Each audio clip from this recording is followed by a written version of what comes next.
আসসালামু আলাইকুম। আমার চেম্বারে সবাইকে স্বাগতম। বর্তমান সময়ে অনেক রোগী আসেন কোমর ব্যথা, পিএলএডি সমস্যা নিয়ে। অনেকে আমাদের কাছে বলেন, দীর্ঘদিন ওষুধ খাচ্ছি কিন্তু ব্যথা যাচ্ছে না। ব্যথায় কাতর, খুব কষ্ট পাচ্ছি। আমি সবসময় যারা পিএলএডি সমস্যায় ভুগে থাকেন, তখন তাদেরকে আমি সবসময় বলি, আপনি ১৪ থেকে ২১ দিন আপনাকে রেস্ট নিতে হবে। যেহেতু আমি একজন ফিজিওথেরাপি চিকিৎসক, আমি মনে করি এবং আমরা সেটা জানি ৮০ থেকে ৮৫% কোমর ব্যথার পিএলএডির সমস্যা রোগীদের অপারেশন করতে হয় না। ভিন্ন কিছু কেস আছে যাদের আপনার প্রস্রাব পায়খানা বন্ধ হয়ে যায়, তাদের ক্ষেত্রে একটু ভিন্ন বিষয়। যাদের প্রস্রাব পায়খানা বন্ধ হয়নি, যারা হাঁটতে পারেন, তাদের ক্ষেত্রে যদি কিছু নিয়ম মানেন, তাহলে আপনি ভালো থাকতে পারবেন। যেমন আমরা ১ম বলি, রোগীকে ১ম আপনি আপনার বিশ্রাম থাকতে হবে। এটা একেবারে কমন জিনিস। আপনার বিশ্রাম নিতেই হবে।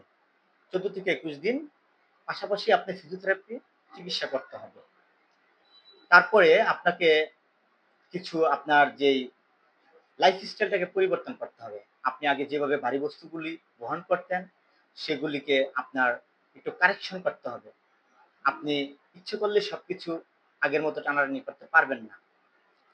আপনার শরীরে যদি ওজন থাকে, তাহলে আপনার ওজন কমাতে হবে। এটা একটা সবচেয়ে বড় বিষয়, ওজন বিষয়টা।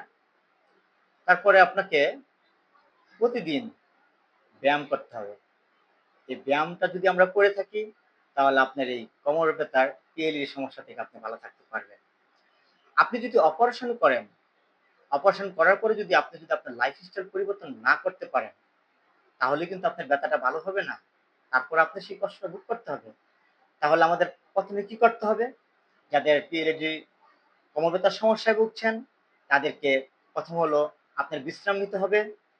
আপনাকে আপনার লাইফস্টাইলটাকে পরিবর্তন করতে হবে। আপনাকে ওজন কমাতে হবে। আপনাকে এক্সারসাইজ করতে হবে। ব্যায়ামের বিকল্প কোনো কিছুই নেই।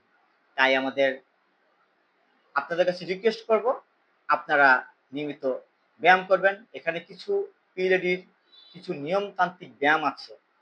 এই ব্যায়ামগুলি আপনি একজন ফিজিওথেরাপিস্ট চিকিৎসকের কাছ থেকে জেনে নিবেন। কিভাবে এক্সারসাইজ গুলি করলে আপনি ভালো থাকতে পারবেন। ভালো থাকবেন। আসসালামু আলাইকুম।